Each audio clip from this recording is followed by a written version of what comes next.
Welcome to Jackson State Community College's Constitution Day. It is 2020. We are living in the coronavirus 19 world at this point in history. But I wanted to share some thoughts with you about the Constitution, and especially how it was written and the ideas behind it. Two ideas in particular, the Federalist and the Anti-Federalist ideas.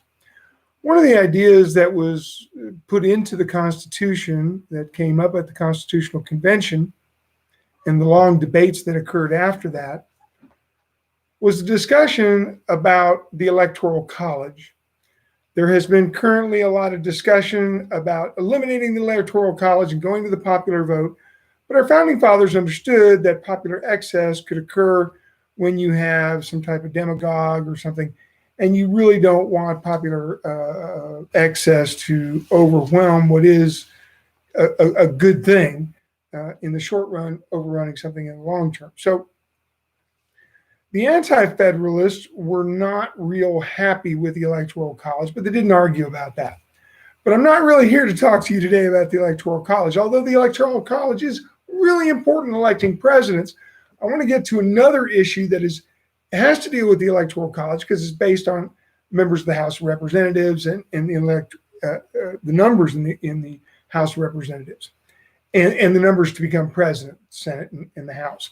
So you have an equal number of electors in the Electoral College as you do in the House of Representatives and the Senate. So you have 570 people who actually vote in the Electoral College. Now, each state has so many electors based on population. And that was one of the big arguments that came out at the Constitutional Convention.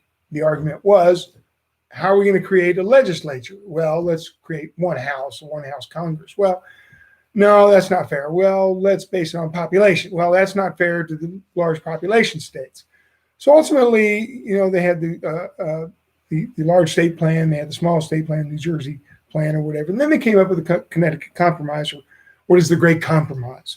And so with the Great Compromise, they agreed to create a two-house Congress, a lower house, a House of Representatives, and an upper house, a Senate.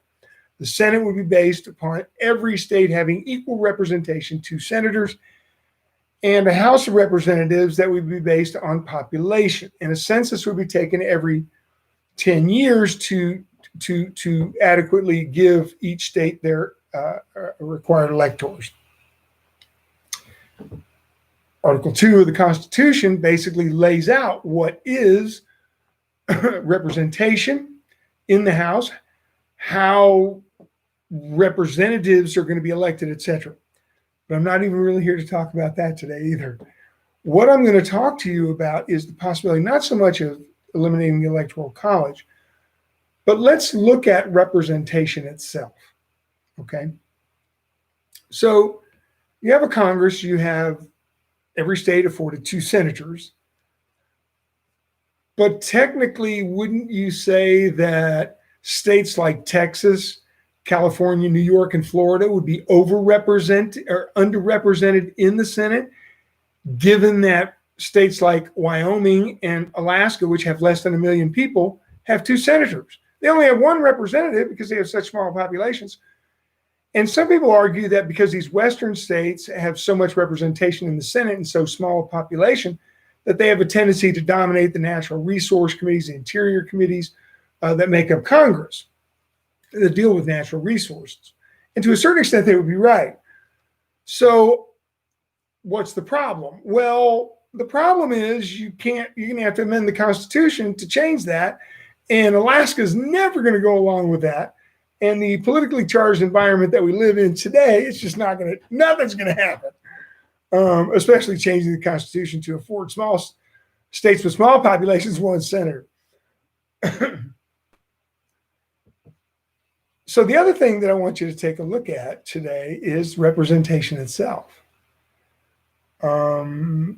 States like North Carolina, Tennessee have 13, 14 electors in the Electoral College, but California, New York, Florida, Texas, they have huge populations, thus they have a large number of electors, and they have a large number of members in the House of Representatives.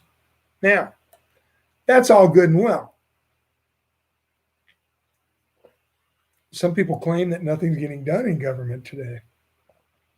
And to a certain extent, they may be right, they may be wrong. But if you think that nothing's getting done, we might want to consider what the Anti-Federalists wanted. They wanted a more numerous population. And in fact, they argued for weeks about representation in the House. It was only near the end of the debates that they finally agreed to representation based on there would be not more than one representative for every 40,000 people. Okay, it can't be less than, it means there can't be more than one for every 40,000. That doesn't change the numbers. Today, in most states, you've got about 700,000 people that are represented by one member of the House of Representatives. So if we were to look at reforming the legislative branch of our government, which is probably not going to happen, but if we were looking at maybe reforming that area, there's got to be some constitutional amendments. And I do understand some of the debates that nothing's getting done, but the Anti-Federalists understood that the small body in the House of Representatives really couldn't represent the interests of the people, that they would represent the interests of those who they talk to. So how do you democratize or encourage the democratization of the House of Representatives? Well, another thing that has occurred is a lot of people talk about, well, we've got representatives that spend this much time in Washington, this much time in their home districts, and why are we paying them this much money? Well, it's very expensive to live in Washington, D.C., if you didn't know it. Plus, they have to maintain a residency in their home district. But our founding fathers really didn't want these members of the House of Representatives to stay very long. They wanted them in and out. We pay them about $150,000 a year to stay there for 2 years. And it's okay. It can keep you up at home and keep you up in Washington, but it's barely enough. Well, how do you get rid of a permanent Congress? How do you get rid of these people who just want to keep coming back? And we pay them enough to where they can do that. My argument would be, well, why don't we increase, maybe double the number of the members of the House of Representatives and maybe cut their pay in half? So if you're making only $75,000 a year, you got to maintain your residency back in your district on $75,000 a year and live in Washington, D.C. That's not a lucrative arrangement at all.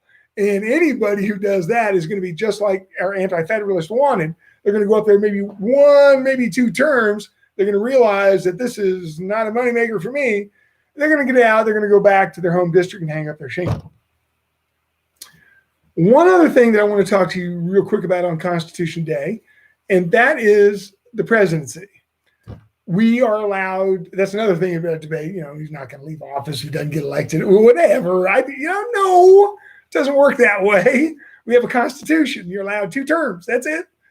And some people have said, let's not go with 2 terms. Let's just do 1 term. And well, I don't know if that's a good idea, but then other political scientists said, why don't we go with just 1 term, but 6 years? And maybe that's not a bad idea, but there's an upside and a downside to everything. So the upside is you get somebody for 6 years who's actually going to work. Because with what we have now, after 2 years of work, a president works for 2 more years trying to get reelected for his second term or her second term. So to do away with that, we go with 1 6-year term.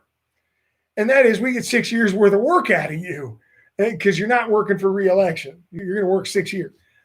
Downside is, well, you can't stand for reelection, and we're stuck with you for 6 years if we don't like you. So on Constitution Day, I just want to bring up 2 issues that are constantly batted around by political scientists, something for you to think about. And what would you like to see? Because remember that our Constitution is a living, breathing document. That's why we have amendments. Again, Dr. Gunderson, have a wonderful Constitution Day.